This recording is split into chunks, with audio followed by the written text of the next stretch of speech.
And here we are back in for another edition of Trey's Chow Live, and I've got Melvin, Mr. I call him the Donut Master. Yeah. Melvin. How are you? Good to see you. Yeah, thanks for having We're me. going to do our hot topics first, and when we're going to get to Mel here. You like Mel or the full thing, Melvin? I've been called worse. You've been called worse. Yeah. You've been called Doughboy, I know. Okay, everybody, in Fort Worth, if you've been sticking around, if you're around Fort Worth and you hadn't seen this open yet, then you haven't been paying attention. But there's a new place on West Fort Worth called the Meat Board. They have great hamburgers, hot dogs. Are open for lunch, but their biggest thing is they have fresh cut steaks, hamburger meat, all kinds of proteins. They sell some fresh breads there. They have classes. It's a neat deal. Check it out. It's Meat Board, meat like a board, B-O-A-R-D. Salary Man in Oak Cliff is open. It is a fantastic. They only have 24 seats, and they don't take reservations. 24 seats. They take reservations, and they're full all the time. They're proud of what they do. I called him up one day, and I said, can I get a reservation? He said, no, you can't.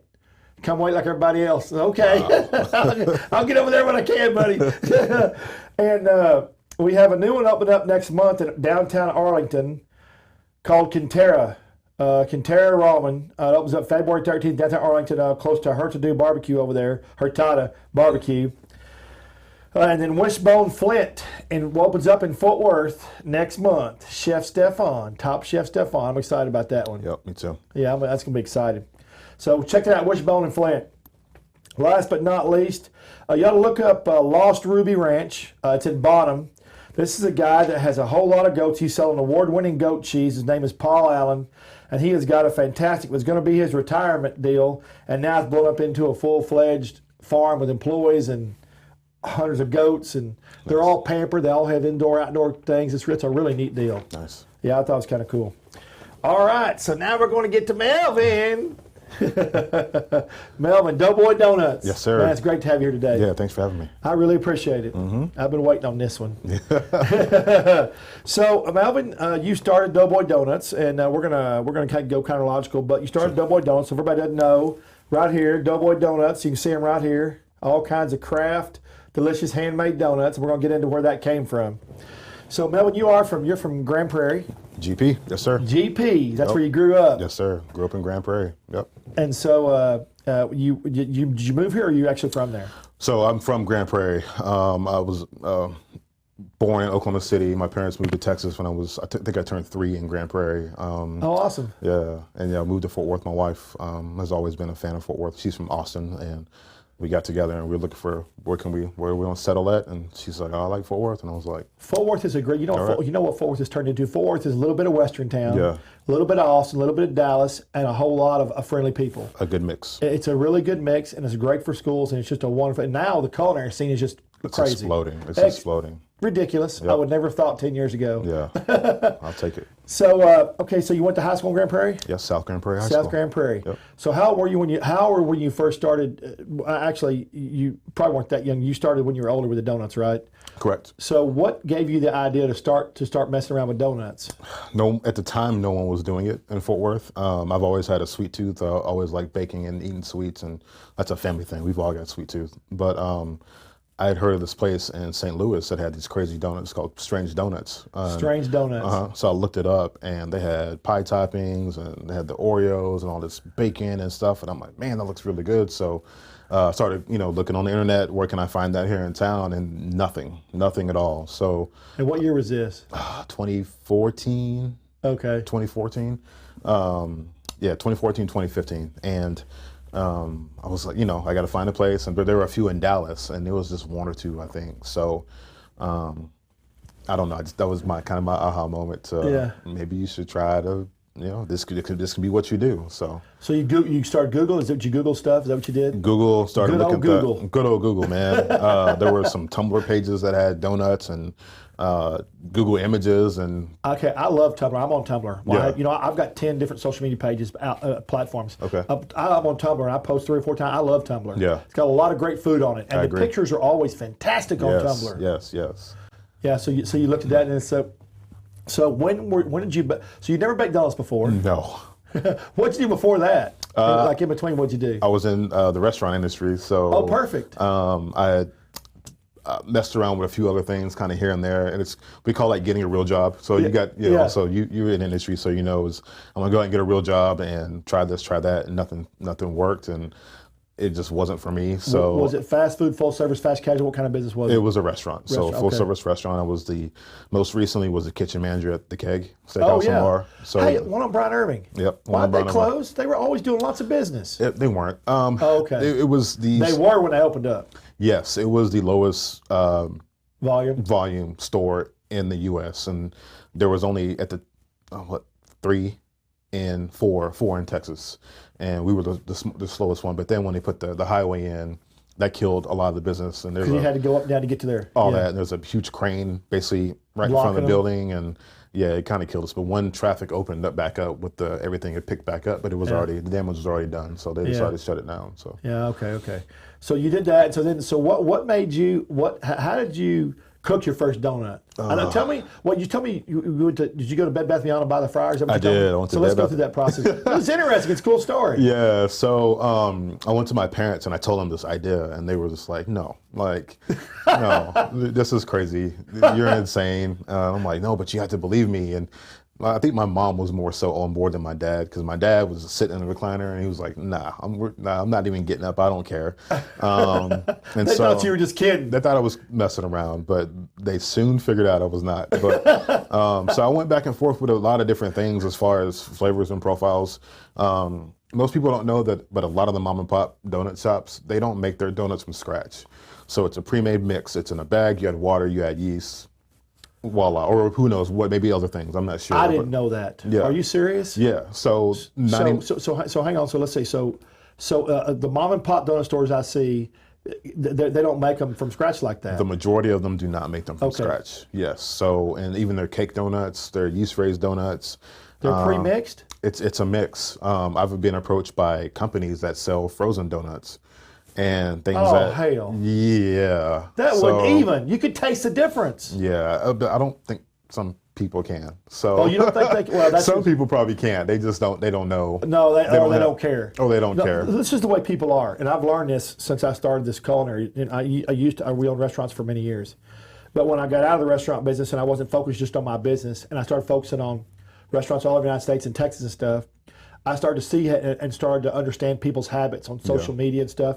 People are very narrow-minded. It's and they don't mean to be. It's just a life. You live it. You have kids. Right. You have a job. So they stay in about a 3 mile range, 3 to 4 mile range. It's their comfort zone. They go to work. They eat.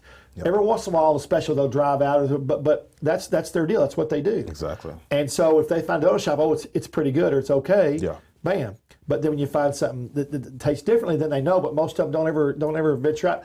But because of social media now, in the last 5 years, they're starting to do that. Yes. That's what social media has done for Absolutely. it. So here we go. So go ahead and finish. So 90%, you said? I don't know the actual percentage, but it's an overwhelming majority. Your mom and pop most likely does not make their donuts from scratch. So I've eaten a lot of donuts in getting ready for this moment. So we went all over the state, donuts here, donuts there, trying people out, and you can tell. So I even played around with that. I said, that's what everybody else is doing, so it works, so why not me do it? But it just didn't feel right, because at home, if I'm baking a cake or if I'm doing something or cookies, even like as growing up, we never used a mix. It was always from scratch. Right. It was always, you do this, you do that, your sugar and your butter, you break down your butter, you add your sugar, you mix it up, this, that, and the other. So was your mom that way? Was your mom a cook? My mom was that way, yeah. She's I bet she's a good one. She is. Damn good. So I said, I'm going to try to make them from scratch. And how hard could it be? But it's extremely hard.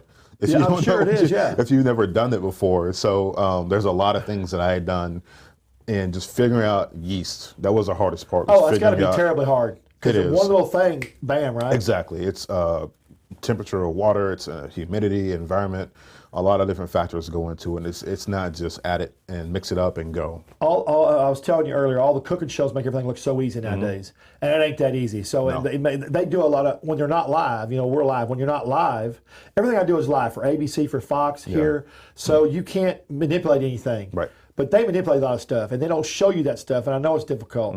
I want to take you back 1 second to your dad sitting in that recliner, and he says, oh, no. What happened from there? What was the process from there? This is a combination of 3 or 4 different recipes. I picked from here, I pulled from there, I threw this out, added that, whatever. My uncle is in culinary, my aunt is in culinary. They both teach at Ben Barber Technical High School in Mansfield, and they're chefs there, the chef teachers. So I got some input from them, input from my parents. Long story short. So self-taught. Who? You are self-taught. I'm self-taught. Yeah. I'm self-taught, yes. Yeah. In your kitchen. In the kitchen, yeah. By you and mama. Me and mom, yeah. I'm an only child, and I got. Oh my gosh, you're the get baby. I didn't get this big by accident. So I used to stay home a lot too. Actually, summers I like to stay home. You know, I'm a bit of an introvert, so home alone, that's my thing. So, and I had to eat, so you know, I just started making stuff up, or she would leave something, or I'd make something, and it got to the point they were like, okay, you're gonna cook once a week, you know, for the house. So that's kind of really how cool, I got though. that. So yeah. You know, I think more families should do that nowadays. I truthfully think that we could get back to being a more family units. For sure. If the kids had to cook and clean one day a week, each child, if there's 2 or maybe 2 days a week, I think it makes them have a lot of more respect and understanding of what it takes to run a house and all that stuff. Yeah, absolutely, definitely agree. But but I'm trying to get to with my dad. Yeah. So we finally, when we got this recipe down, he's in the recliner, he's watching TV, he's not interested in anything we're doing, and that first bite, he was hooked. First bite, he was just like, he looked at us and we're like, yeah, we told you, like. Come on, man! Like it works, right? You like it, right? He loved it. So yeah, did he finish it? Oh yeah, of course. yeah. Do you remember what donut that was? It might have been the last call, if I remember correctly. So the last call. What was it? The last call is a maple syrup, Nutella, peanut butter glaze, topped with coconuts, chocolate chips, pecans, and Oreos. Stop. So a little bit of everything. That sounds like a state fair donut. Yeah, that's kind of that's kind of the basis on it. So you did that one. So you obviously got your dough correct. You're from scratch dough. And when you're talking about trying to figure this out at home, that is seriously made from scratch. Yeah. I mean, you can't get any more made from scratch than that. Absolutely. Yeah. So was it like when you got it done? Were you happy? It was, and because I had worked with some of the dough that I had done in the very early stages, and if you've had a donut from me in the very early stages, I'm sorry. They probably weren't good, but I appreciate you still supporting. But heavy, overproofed, super, super dense. But this right here has got the good balance of having that density and having that softness. The light, fluffy, melt in your mouth generally is not a scratch-made product. So this has got some body to it. It's got some bite. You know, you're gonna work in your jaw. So that's kind of the point I wanted. I want it to be different enough that it didn't scare away the people who are used to that mom and pop thing, but you know, something that wow, like it's different, and it is, and it's not for everybody. And that was a hard pill to swallow, that everyone was not going to like these. Yeah, and it is what it is. What you're saying is if you want to do it for the mass, you could do something like Krispy Kreme or something like that, where you mass produce everything every morning, right? Exactly, exactly. And no, I call you a craft donut. That's what I call you. Yeah. Because you're a handmade product. Everyone's made to order. Right. No matter how big the order is, and we're going to get into that in a few minutes because some of your stories are funny. But everything that you did brought you to where you are today. For sure. And you're very successful. So you did that, and then you went and you started making donuts out of your house. And I love this story. You started making donuts out of your house, right? Yeah. So tell us about how that started, and you got your mom, dad, everybody involved. Yeah, I started an Instagram page. Good old Instagram. Good old IG. Mom was like, well, don't put anything up, and I'm like, nah, I'm going to post it. And people started, get a few likes here, get a few likes there, and every picture I took was in my kitchen on one of my plates or on one of my parents' plates. Right. Did that. I just lost my train of thought. Yeah, making it from home. Right. Yeah, put on Instagram. Then I started getting orders from people that were following me. Hey, can I get half a dozen? Can I get a dozen? At the time, I'm like, yeah, sure. So between working and the family life, I was like, yeah, I'll make donuts before work and I'll drop them off to you in Walmart or at the mall parking lot. And how much were you charging at that time? I can't remember. I'm sure you weren't charging for delivery. You were just doing it and dropping it off. I was just doing it and dropping it off. Whatever. Slinging donuts, boy. Just slinging the dough, man. It wasn't anything. There was very little thought put into it. So I was like, hey, what do you want? You want one of this, one of that? So if they wanted a Sriracha maple bacon, I would make one piece. Just make one? Yeah. And what the? Yeah, I just wanted to get it out there. And I had no idea. In my head, I thought it could get to something like this, but I had no idea. So. Yeah, it's a dream. Exactly. But you have to chase your dreams, and you chase that dream. Yeah. And that's what's important. Anyway, Absolutely. So go ahead. You did it. You did making donuts. Making the donuts, meeting people in random places late at night or early in the morning, and then it got to the point to where I couldn't necessarily leave my job. I had a good job. I didn't want to leave. But you couldn't make any more donuts. But just the balance was just too hard to keep up. So that's when I got the food truck. So I said, hey, I'll do my food truck from on my off days or on other days, because we have donuts laid out all over the place in people's kitchens and my kitchen and my parents' kitchen. Yeah. So before we talk about the truck, I want you to tell about the big order we had, everything laid out there. Yeah. Tell us about. We had this large order. Actually, this happened to me twice. I was doing an order for someone in downtown Fort Worth, and I lost that account on this time because I couldn't keep up. It might have been 250 donuts, and I was frying them 2 at a time, just because. It's just what I had done, and I wasn't smart enough to hey, go get multiple fryers. Bigger. At that point, you weren't thinking bigger, right? Exactly. I wasn't thinking big. So I'm like, this is what I'm doing, and it works. So I'm gonna make it happen. So my mom gave me these wooden spoons, and I was using the handles of those to turn my donuts. Okay. Yeah. I see people turn them with chopsticks or something. Yeah, that's what we have now. It's a donut turning stick. Okay. It's like a thick chopstick. Okay. But I was using the back of those spoons because I didn't have anything else, and anything else would melt that I had in the house. So, donuts laid all over the counter, the kitchen table, the bar area, covered in terry cloth, trying to fry them. So and picking them back up by hand. So that's one thing we don't do in the shop is once they're on this frying screen, they don't come off that screen until after they're fried, because you touch them, they get ugly. Your fingers, the weight of your fingers presses down into them and things like that. So it was a mess. It was a huge mess. Overproof donuts. I would burn donuts because I was too busy dropping them and then running over here to grab more to do this. Trying to make a circle, right? Trying to make a circle, and it was way too much. But you know what? You didn't quit. I didn't. You didn't quit, brother. And that's why you're here now. Man, it was tough, but I didn't quit for sure. So you did that, and was there ever a point where you had cake and flour and everything all over the house, or was it just? My wife hated it. She hated it. I had bags of flour here and toppings here and stuff laid out, and I've got 3 kids, so they were all over the place, and I'm like, hey, this is my area. Don't touch my area, and. Yeah, it was. Dude, I have OCD. Yeah. I would have a freaking heart attack. I'd probably have to leave. Yeah, it's best, especially before work. If I'm running late or something's happening, and I'm like, sorry, I got to leave this here. It's covered in flour, and there's stuff all over the place, and I'm sorry, just put it in the sink. I'll wash it when I get home. But yeah, she was so happy to see that mixer leave the house. So you got how'd you find your donut truck? Well, the donut truck is white. With your little doughboy on it, right? Yes. Okay. And I remember the first time I met you after you got your truck, but I remember you were real busy. I mean, you had a line of people like 30 deep. I think it was, I was at an outdoor event somewhere. Okay. But I was there ain't no way I'm standing in that line. It just kept getting longer and longer. So I went by and threw my card and your door was open. Yeah. And I threw my card in there, and it landed in the right place. I had to walk by 3 times and throw a card in there to where it got to the right spot. I wanted it, but that's why I met you. So I met you after you got your food truck. How'd you find the food truck? So I found it through, how did I actually meet this woman? But this woman had her food truck, and it had been sitting in her driveway over in the Fairmount area. The one you have? The one that I currently have now. She had kind of used the truck and didn't use the truck, and it had sat there, I think, for a year before I got it, and she had this investor. So I met with both of them and figured out a dollar amount, and I bought the truck from her. So that was pretty much the first truck I looked at, which probably was a mistake. I probably should have looked around a little bit and weighed out those options. But got the truck, got it cleaned up, and we hit the road. Dude, you were excited. Yeah. You were trying to take care of business. Oh, my goodness, yeah. And you were passionate. Yeah. And I haven't told you this yet, but nobody sits in that chair unless they're passionate about what they do, and you're very passionate about what you do. Because there's no reason. You see how far you've come and everything you went through. Just what happened to you at your house? A lot of people would quit there. Yeah. First of all, most people have a hard time working a full-time job with a wife and then trying to come home and work. It's tough. Yeah. So I hope you pat yourself on the back every day. I hope you look up, get up in the mirror and go, man, I'm successful. Man, yeah. I'm almost there. I can taste it. I'm almost there, I feel. So you got in that truck. Mm-hmm.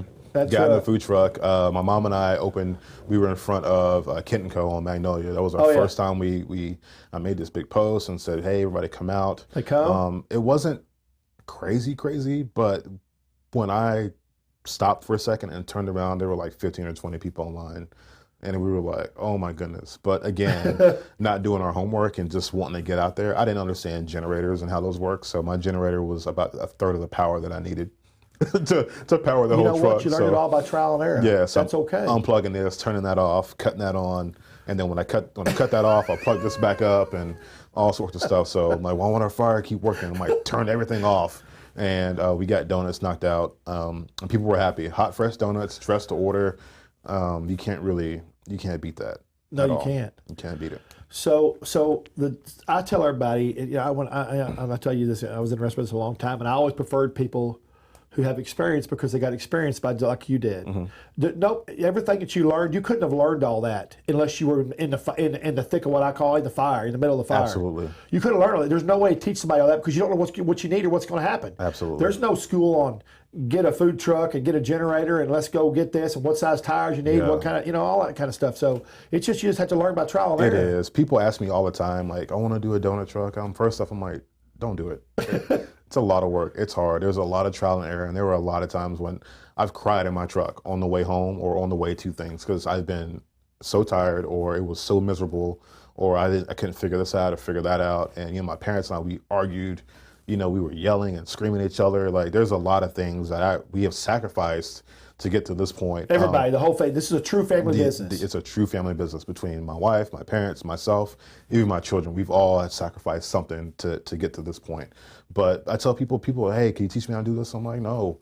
Like, you need to go out there and do it yourself because the things that I went through, those experiences got me. I appreciate those now that I'm in this position. But at the time, like, those are definitely things you need to experience to get to the next step. And I can't just hand somebody a pamphlet or just say, hey, right here, step one, here you do. That's not going to work. There's different environments. Frying donuts in a food truck when it's 110 outside, it's you insane. don't have time to stop and look at a book anyway. Yeah, it's insane. Or if it's freezing outside, that stuff affects your dough. There's a lot of things that go into it. And if you go anywhere and watch food trucks in Texas in the summer, dude, my girlfriend and I went to a barbecue truck.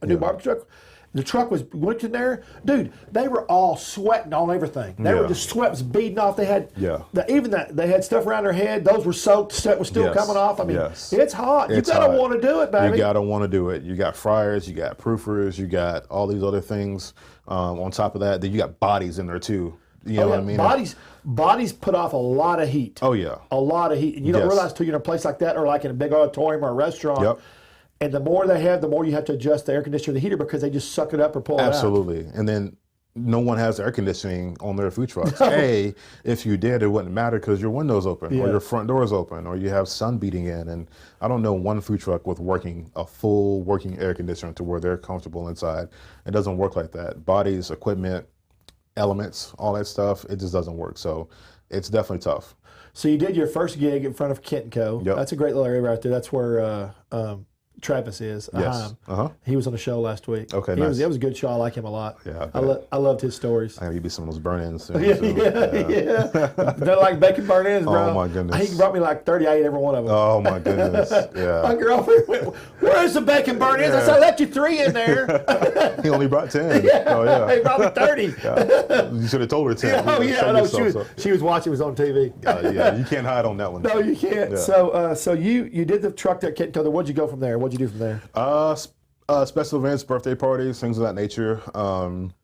That helped kind of develop the processes down. Techniques. Get our techniques and processes. And we had a loud generator. Our generator was just screaming. So we ended up eventually upgrading and getting That's important. It is important. important. Like a whisper generator or something? It's a Cummins Onan. Oh, so yeah. it's super quiet. Ooh, that's quiet. Yeah, it's expensive too. Yeah. So a lot of money went into that just so that, we go to neighborhoods. No one wants to hear a loud generator all night. Nope. We do early morning events. We do late night events, stuff during the day. You're in a nice neighborhood at 10 o'clock, like that's not cool. So even for people at an event or other trucks, it's just not cool. But sometimes you gotta work your way up to certain things, and everybody can't just afford to drop that coin down on a super nice generator. It's called the ladder of success, baby. Absolutely. You got to climb that ladder. Absolutely. If somebody gives it to you, it's not the same thing. Yep. It is not. Absolutely. When you got 15 or 20 restaurants laid out, you're going to be thinking, "Hey, I'm glad I climbed that ladder." Yeah. And every once in a while, one of those steps will break, and you'll come falling down, but you got to climb right back up. Exactly. You'll know how to fix that step when you get back That's up right. there. So. You can fix it on the fly. Oh yeah, on the fly, baby. Yes, right. You know it. So you did that, and so then you decided to do the brick and mortar on Camp Bowie. Yeah, so in that Fort was Worth. that was always on the bricks. On the bricks. That was always the goal, was to have a brick and mortar, just so it's more convenient, and I can be in one place that people can come whenever they felt the urge to come get a Doughboy donut. But with me in the truck, I've been to Graham, I've been to Aubrey, I've been to Wichita Falls. I've been all over North Texas, like literally all over North Texas. I've seen you in two of those places, because I travel around. I saw you in Graham, and I saw you up Denton, maybe. I've been in Denton a few times too. Yeah, so we've done a lot of things all over the place, and with being based in Fort Worth, people in Fort Worth were like, "Hey, where you at?" I'm like, "Hey, I'm sorry, I'm in Dallas today," or, I'm in Arlington, or I'm here or there. Like, well, I don't want to drive that far. I'm like, okay, I'm sorry, so. Running the roads. Yeah, I got to do what I got to do to make it happen. So having that established location definitely helps people come and say, I can come here more often and get what I need. What's great is interesting is a lot of people, some don't, but a lot of people will forego the truck once they get brick and mortar. Yeah. And you're operating both. We're doing both. Because that truck still generates income. It still generates sales dollars for you. Absolutely. And people want it. You do. Definitely. So what all you do for you? So you do weddings, parties, caterings, all that, business functions, everything. Correct. Weddings. I've got a wedding here. I've got a tasting on Saturday for a wedding coming up soon. I got I think 1 or 2 next month. We just worked the bowl games for ESPN. A guy from ESPN reached out to me, came out of the shop and said, "Hey, I've got the Armed Forces Bowl here in Fort Worth, and I've got the First Responder Bowl in Dallas at SMU." And I'm like, yeah, sign me up. So we cranked out about 2,000 or a little over 2,000 donuts, handed out. They paid for us to hand out plain glazed donuts, and people were able to purchase the gourmet ones on top of that, and a lot did. And we did a lot for the VIPs too. So I gave them, I think 45 dozen combined for both games in just donuts for their VIPs as well. So we were working our tails off for sure. I've been to a lot of weddings. Now I try not to go to too many weddings. It's because it's a long process, but I've been to quite a few. Yeah. And I've never seen donuts at a wedding. It's always some big lavish, outlandish thing, because you get married. But so is this becoming more popular? It is, for sure. If I go to a wedding, there's, I would say 6 out of 10 times there's another food truck there. It's a cheaper option. It's a little more unique. It's a little more personal. Yeah, I think it's a good idea personally, for sure. Especially the donuts. I think it's people love sweets, and you don't have to get everybody getting plates on. They just get their own donut going down the road. Absolutely, and no one wants to really buy $5,000 cake. Yeah. It's like you can just have the truck come out, or I can set up something inside. We've done donut tiers. I've done a huge donut, like a large donut for someone. Yeah, it's like a donut cake, but we just stack them up like a cake. We've got a donut wall as well. So we've done, donut wall. Yeah, we've done a lot of different things. Or we do the truck, not just weddings. Why would you want to spend $5,000 on a cake when you can have a truck for $4,995? Exactly. Exactly. That's funny. I didn't want to say because they're expecting to pay a certain amount. No, it's but every wedding's different. Yeah. I guess on a wedding you do per head. Is that what you do? Per head. Guarantee you so much. Yeah, and it depends. And if they have a cake, I let them know, like, hey, people probably want to have cake, and some will have cake, some will have donuts, but a lot of people won't do both. So scale it down a little bit, do less donuts, or do a smaller cake, or do a personal cake. Let me ask you a question. When you're set up somewhere, what does the average person eat donut-wise? How many number of donuts? It's between 1 and 2. That's it. It's between 1 and 2. Well, that ain't my household. Yeah, I eat 12. Yeah. If it was me and my family, we would get a lot, but the average is 1 or 2. Yeah, average is 1 or 2. Now, what if they're free? What if they're set out? It's a buffet style. And they're free. They're tearing them up. Okay. Yeah. So when they come and get a donut, and it depends, and there's a lot of variables. And sometimes at events or whatever, you have these good old boys that come by and they can put down some food. So they'll come by, they might get 3 or 4, But then you have the woman who comes by and she just wants 1. You know what I mean? And sometimes some people are like, oh, I don't know if I can do that. So I'll just pass. But I would say 1 or 2, and that's what I tell people when they're doing weddings, or if it's a corporate event at a corporate function. I say in between 1 and 2 is what I would budget for. So, well, I was always curious about that. Okay, so you got Fort Worth open. It's a cool deal. Your Fort Worth your location has got a little living room. It's a neat deal. Yep. It's got a sitting area, but it's also got a living room with a little fake fireplace. Got the fake fireplace. Very cozy. Yes. I really liked it when I was in there. I had a hard time leaving. Yeah, that's the idea. I know, and I ordered 5 donuts that day, okay. and I don't know one of these other things. I don't remember what it was, but it was all good. Yeah, I appreciate it. I was chowing down. I appreciate it. That's my name. I was like, hey, chow down. The sign over there you go. I kind of like me. That's funny. Yeah. All right, so let's get to the creativity. So You've got a lot of great donuts. Sure. Let's put these cups back here. You got the unicorn cup, by the way. You saw that, right? Oh yeah. I can drink out of this? Yeah, it's fresh water. It's for you, buddy. Water, huh? Yeah, fresh water. What do you think is vodka? Don't believe those stories you heard about me. Oh, yeah. Okay, so all these donuts right here now, let's just go through the flavors real quick, then I'll talk about them. So you have, what is this? That's a Cinnabon. So actually, I'm not going to lie, a friend of mine that was her idea. So Cinnabon. Cinnabon, cream cheese glaze with a cinnamon drizzle. It's simple and easy, but at the time we had cinnamon rolls back here, but we didn't have cinnamon rolls at the time, so that was kind of like a cinnamony type treat. This is, you tell me what this is. Sriracha maple bacon. So sriracha maple bacon. You make the bacon. Everything is made fresh. How do you make the bacon? How do you do that? That's a secret. But, well, I'll tell you. No, but it is candied in sriracha, so I'll say that. So if you know anything about candying things and sriracha, there is a certain type of sugar that goes on top, and with the sriracha. And my idea with that is everybody gourmet donut wise has a bacon donut, but I wanted mine to be spicy, so we call it sweet and heat. That's awesome. This is called the Bam Bam, right? Yes, sir. Cream cheese glaze with cream cheese glaze with fruity pebbles. Fruity Pebbles. Cereal and milk is what I tell people. Is that the s'mores? S'mores. I love the s'mores. I've had that one too. I've had the Bam Bam. What is this one? That is the shortbread. So that's one of our shortbread. I bet that's good. Yeah, featured donut for the month. Got a Nutella glaze, got shortbread crumbles, vanilla, cream cheese drizzle, and the shortbread cookie on top. And what's this one over here with the big... blood orange. Blood orange. Yeah, I can't eat those myself. So those are dehydrated. I did those fresh at the shop. We're getting to the point where all this stuff is going to be done in the shop. So we're pretty close, with the exception of Oreos and cereal and things like that. But yeah, blood orange glaze with a dehydrated blood orange on top. And then this right here? Plain glaze. Plain glaze. Yeah, some people walk up, I just want a plain glaze, plain chocolate. Butter pecan, my mom makes those. Cinnamon frosted pecans with a brown butter glaze. Yes.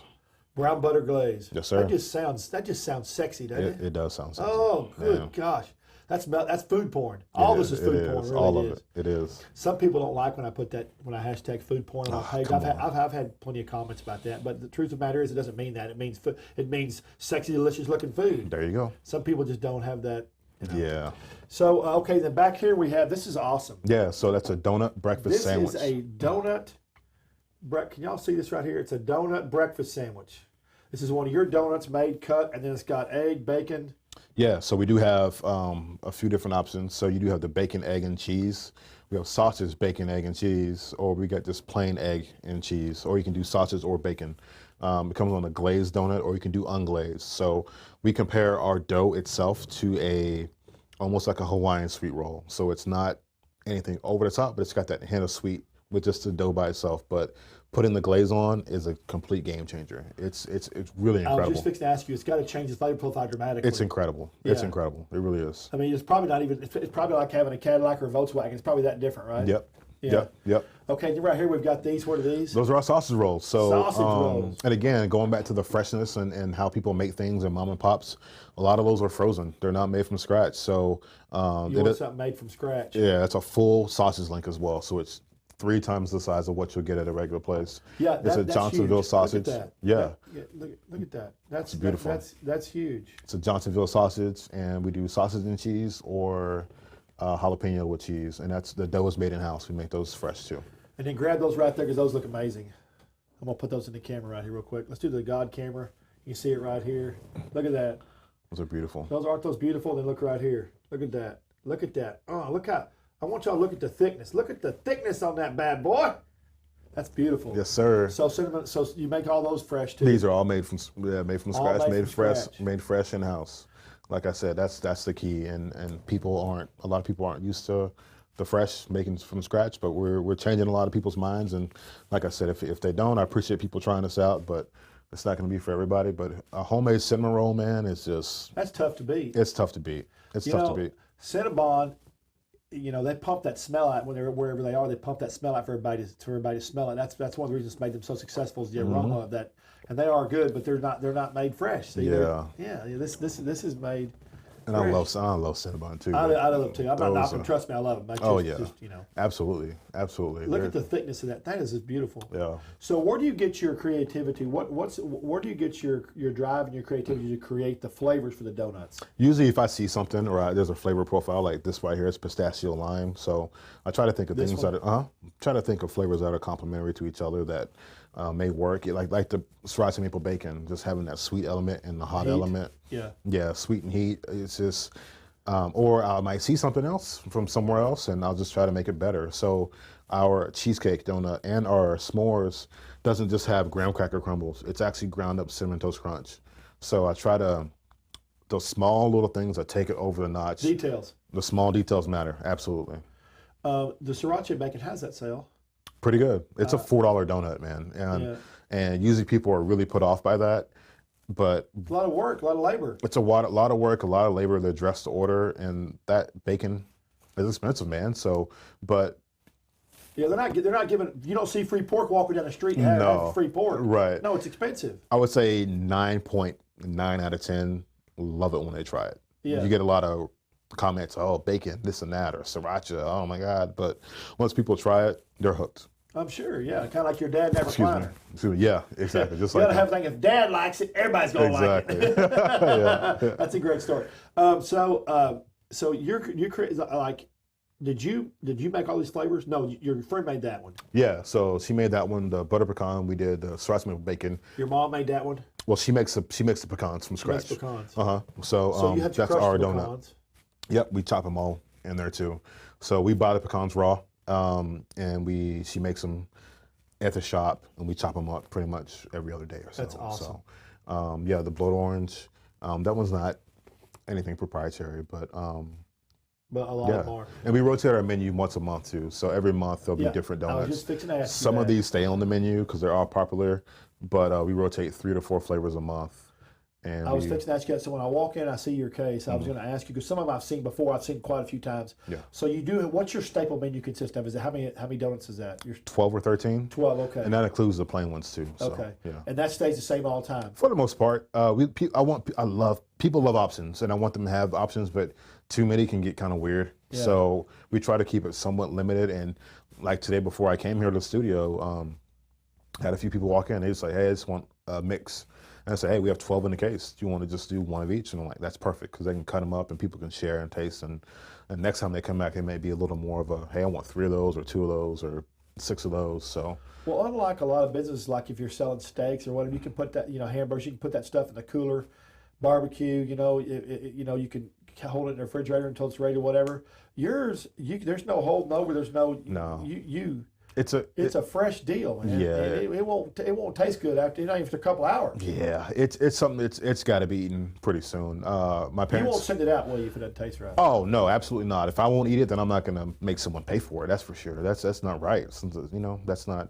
And then it would just make someone upset, and they'll just never come back. But if I let them know, like I've told people, hey, I don't like the way these look, so I can't sell them, but I can offer you a cinnamon roll or something else, or because things happen. We're human. We make mistakes, and the elements could be working in the shop, or hey, it just got hot all of a sudden, or it's freezing outside, and that affects a lot of this stuff. So if it's not right, I'm not going to sell it. Can you, now that you've been in business not long enough, and you've done everything in the world with it, can you look at one and tell when it's not right? Like if you didn't make it, could you look at it and tell what's right, or feel it? Yeah, it's more. You can look at it. You can see. Some of them will have cracks or creases on the top, and it's not like an old-fashioned cake donut. And if it looks like that, I'm like, hey, something's up. Or if they're overcooked, I'm saying, why does it look so dark? Because something had to have happened within the dough itself for it to speed up. Yeah, because we have the same temperature, and my guys know how to turn it and when to turn it, so that's never an issue. And definitely weight. If we pick up our donut screen out of the fryer and it's super heavy, then you know right away. Red flags, absolutely, instantly red flags. So how often do you get to a point to where you make a bunch of donuts and you spend all that money making them and then they're not right? Can you stop the process now before that happens, or sometimes it still happens? Yeah, if it's done, it's done. But during the process, it's important when you're mixing donuts, don't overwork it, especially dealing with yeast. You can overwork that, you can kill the yeast, and then what does it do if you overwork? Make it heavy, tough? It'll make it heavy and tough. It'll kill it, and they won't rise. They won't get lighter. They won't get fluffy. So like our process, we make them the day before. So any dough that people will come in our shop tomorrow, hopefully, and eat will be made today around now. It's 10:43. So it has to rise. It's we cold proof. So we you cold proof. We cold proof. Okay. And then in the morning we come out. We set it out for a little bit, and then we get to rolling it out. And then we cut them, put them in our proofer. So it's a double proof process. And then from there, it'll rise in our proofer, and then when you drop it in your shortening, it'll rise a little bit too. So if they come out flat, they look like footballs, or if they come out looking like bagels, you know what I mean, then we know something's up. So, but the process of making it is pretty delicate. So my staff is taught to take their time with that process because it'll hurt us later on down the road. So, what's your business? Absolutely. I mean, it's this. You got to treat it like they're babies. Absolutely. You got to pamper them, take care of them. That's right. That's love right. on them. That's exactly what I tell them. Talk to them. Yep. Like a Come whole on, baby. Like there you go. There you go. What is the most profound thing for you for your business? What is the most important thing for you for your business? Like when you get up every morning, what do you think about the most? Just I don't know. What would it be? What would you For think? me, it's just consistency. Because I think with consistency, everything else will come. If I can put out a beautiful, perfect donut every single time, then you're going to take a bite, you're going to tell your friends, and that you tell that one person that one thing, it's just going to spread. So if we can be consistent, I think people love that. You and I were talking off before about other businesses and how they, and I thought about this too. How does, I don't want to name names, but there's these turn and burn restaurants that really aren't good. How do they stay in business? Because it's not really good food. But it's consistent, and that's what people like. It's consistent. What I tell you, 3 to 4 mile radius. That 3 to 4 mile radius. Yeah, and it's close. So if we can be within that radius, if we can be within the area of people willing to walk or drive or ride their bike to, but people will drive for this. I hope so. They'll drive for that. Yeah, they'll drive for that. Yeah. That's not it's not a common thing. It's like where you are now. Nobody's doing that where you are. When I was growing up, it was Dunkin'. Yeah. Yeah, Dunkin'. Yeah. Dunkin' Donuts, all it was, Dunkin'. Yep. Now there's a lot better options. Absolutely. So what is when you buy your products? Like, do you buy all of your stuff from one particular vendor, or do you go out and have to use other vendors because you have so many different products? Yeah, it's multiple vendors. For the most part, we get it at 2 different places. But sometimes you might find pistachios $1 cheaper somewhere else. You're talking A lot of money. Salted pistachios, $11, $12 a pound. What fluctuates most in your business price wise? Oranges. Really? Yeah, we do fresh squeezed oranges. I thought you were going to tell me something else. That's amazing. Yeah, for the most part, the oranges, we do fresh squeezed orange juice. We got an orange juice machine, drop it in, it slices it, and it squeezes the juice out of the thing right into your cup. You're doing fresh squeezed orange juice at your location on Yes, Fort sir. Worth? Yes, sir. And it might be a $40 case of oranges, and you're like, wait a minute, what's going on? And then we need to look at other places. I bought oranges at Central Market because they're cheaper than my normal place. Or there's a I can't imagine that. Yeah, there's a farmer's market. My mom found it on the east side, and same thing. So go pick stuff up there too. Blood oranges you can't really get anywhere, so I might just need to go Central Market or find a place like that or Whole Foods to. But yeah, flour too. Flour fluctuates a little bit as well. That's crazy. But for the most part, Oreos and butter. It could be anything. So yeah. But I guess you knew you answered my question, which was, and you knew what it was right away because obviously it fluctuates for you, so you know. So your sausages, does this rise overnight? This dough? No, so that's made. No, it proofs, but it doesn't. It's not an overnight thing. Cause what do you call those? Sausage rolls. Sausage rolls. Yeah, my daughter calls them donut sausage. So well, they're not really kolache. Nah, it's just a regular sausage roll. But they're big and fat and heavy. Yeah, it's a full sausage in there. It's filled with cheese and jalapeno. It's supposed to be a full sausage in my mouth. There you go. There you go. All you. Looks delicious. What is the favorite thing that you do? What's the favorite thing that you make at your favorite donut that you make? My sriracha maple bacon. I was just fixing. I would tell you something. I love sriracha. Yeah. I love his story. I love how he came across, how he escaped Vietnam and came across. Have you ever watched his story? I haven't. Oh, you'd cry. Literally, Really? you'd cry. Yeah. He had to smuggle himself away on a ship. Didn't eat for many days. It was phenomenal. His story. Then he lived in somebody's garage. He lived in somebody's garage for months and came up with the idea for sriracha in somebody's garage and started making himself in his garage. Wow. And the story is just phenomenal. And now he's one of the largest companies in the world. Oh my goodness. And his company, Hufong or whatever his name is, was the ship that he stowed away in to come to America. Wow, that's incredible. Yeah. I need He to still watch speaks that. no English. Really? No. Oh, that's so awesome. I love that. But the video is short. You got to watch it. It's amazing. I always say food tastes better with a story. Yep. Like your dad, I could just picture your dad sitting in that recliner and him tasting one bite of that donut and coming unglued. I could see that. Yeah, for sure. That's a good tester. Yeah, it's funny. It's funny. Yeah. So what are y'all's plans? Y'all have any other plan? Anything coming up big, or just gonna just keep rocking, making donuts? Keep rocking, making donuts, getting the truck out, looking to get more wholesale accounts, large caterings. The Dallas Donut Fest is coming back up here in a few months. I just got the email for that, and the Food Truck Championships of Texas in Graham. Yeah. We've been out there. That's coming back. The Donut Festival in Dallas, that's a good one. That was huge last year. Yeah. I mean, you were covered up. It was packed, man. It was crazy, wasn't it? It was hard to move in the place. It was really, we didn't know what to expect. And I know that the founders, Roy and Brandon, I know they were just like, They didn't believe it either. I don't think they knew how big it would get. No. And at the end, I remember Roy like, oh my goodness. And I was like, yeah, y'all did that. Y'all did that. Yeah. It was really good. It was really cool. Yeah, I like Brandon. That's Brandon Baker. He's an awesome guy. He's good at what he does. Yep, absolutely. Takes fantastic pictures. Yes. Food photos. Yes. How big that festival? There was like 2,000. I don't know the exact number. I know she sent out the details afterwards, but I know there were, I don't know, 20 or so donut vendors or something like that. It didn't matter. Everybody was.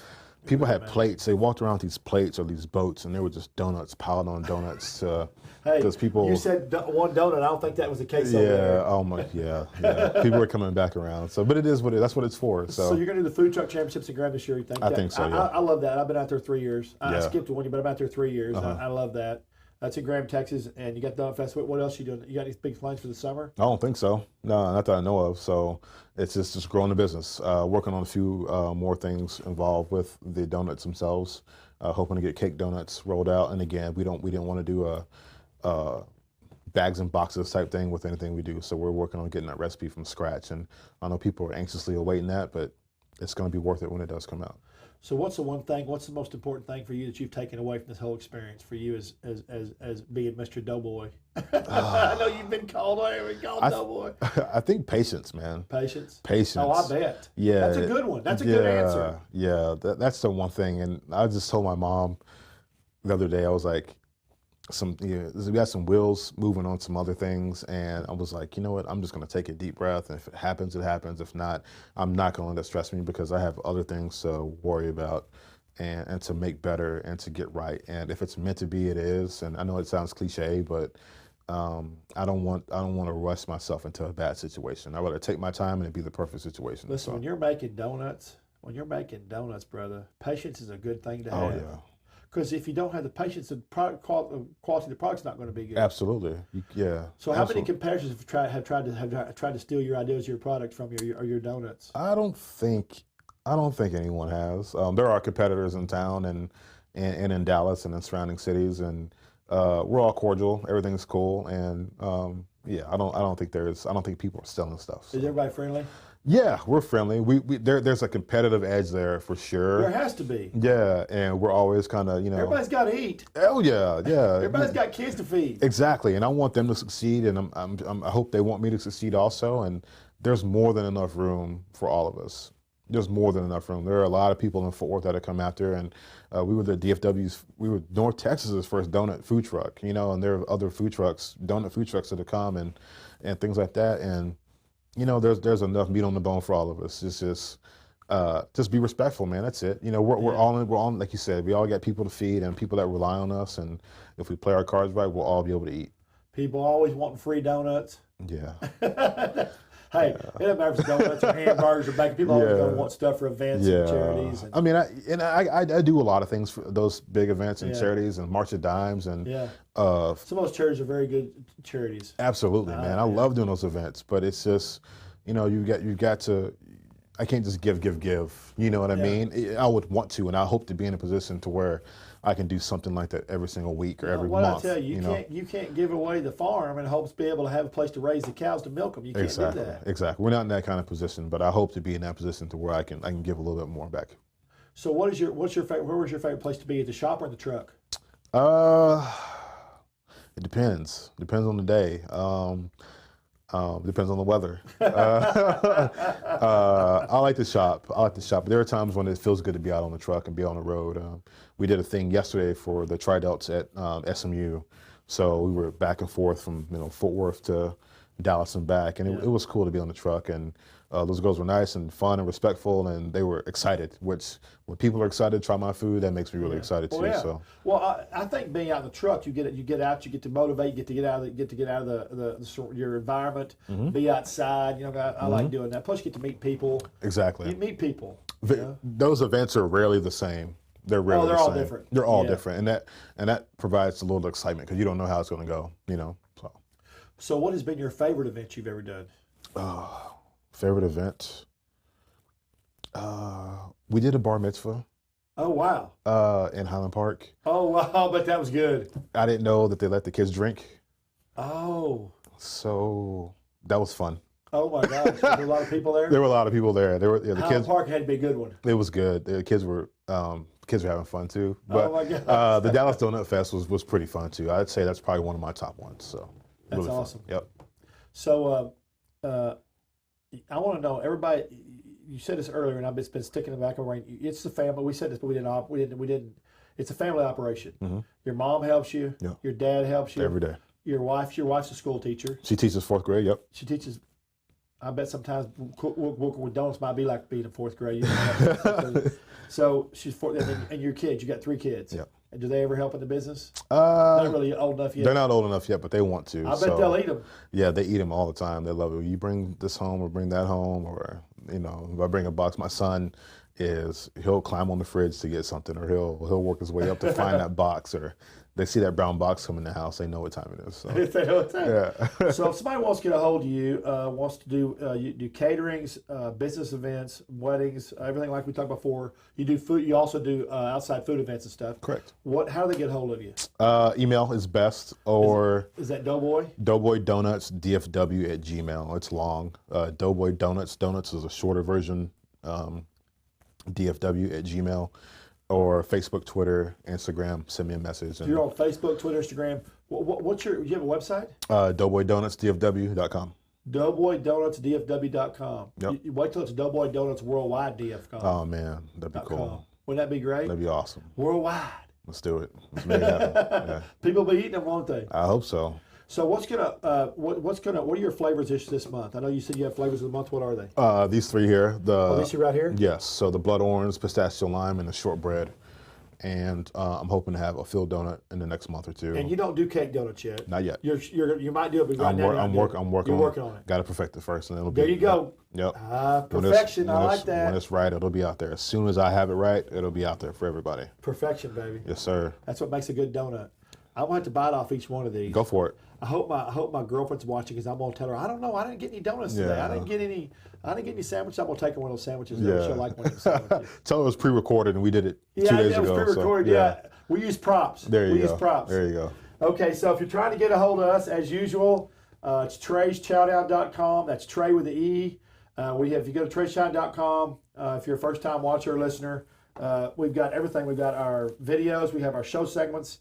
We have our stuff with ABC, Fox, Blaze. Everything that we do is on the website. It's a massive website. You can go, take a little time, search around, find what you want. It's neat. We have a restaurant guide. We have a barbecue guide. We have a hamburger guide. We got the best hamburgers. We have our best hamburger for 2019 coming out at the end of this month. Nice. We've been doing those now for 4 years. They've just gotten huge. My barbecue reached almost 4 million people last year. Really? Oh, it's crazy. Sorry. Your time frame? Do you really hit all these spots? Do you have like a method or a year? It takes me a year. Really? I did about 100. I did 129 barbecue restaurants at 119 different. I had tried 119 burger restaurants, about 150 different burgers. Wow. And I'm still trying some burgers for 2019. I've got to fit some more in, because I want to make my test bigger and better every year. Wow. So, because people love hamburgers, love barbecue. Oh, yeah. I'm going to do a donut one, I think. I'd like to do donuts. I want different donut flavors and stuff. I think I want to do that, because I think it'd be a neat deal. Uh-huh. It just, and I want it to be, it's thorough. I give locations. I give what the food was like, what the people are like, and I rank them. And it's a really neat deal. Nice. And that comes out at the end of January. My barbecue comes out in March. The Bloody Mary already came out. It came out last month. Oh, and my chicken came out last month. It was a neat deal. Nice. So, Trey'sChowdown.com. Please hook us up on all the social media platforms. We are on all of them: YouTube, Facebook, Twitter, Tumblr, Oh man, Snapchat, and we post on 'em all day, every day. So if you like food, you like events, you like seeing our show, please friend us, hook us up, and watch our show. And we'll be back here again next week. I like to say same time, same bat channel. Melvin, thanks so much. Yes, sir. Thanks for having me. Yes, sir. Doughboy Doughnuts, go check them out. Fort Worth and Doughboy DFW. Doughboy Donuts, DFW.com. Doughboy Donuts, DFW. That's a long one, isn't it? It's a long one, man. I'm gonna change it soon. It's too much. Yeah. Doughboy Donuts, DFW.com. Yes, sir. See y'all next week. Thanks for watching. Adios.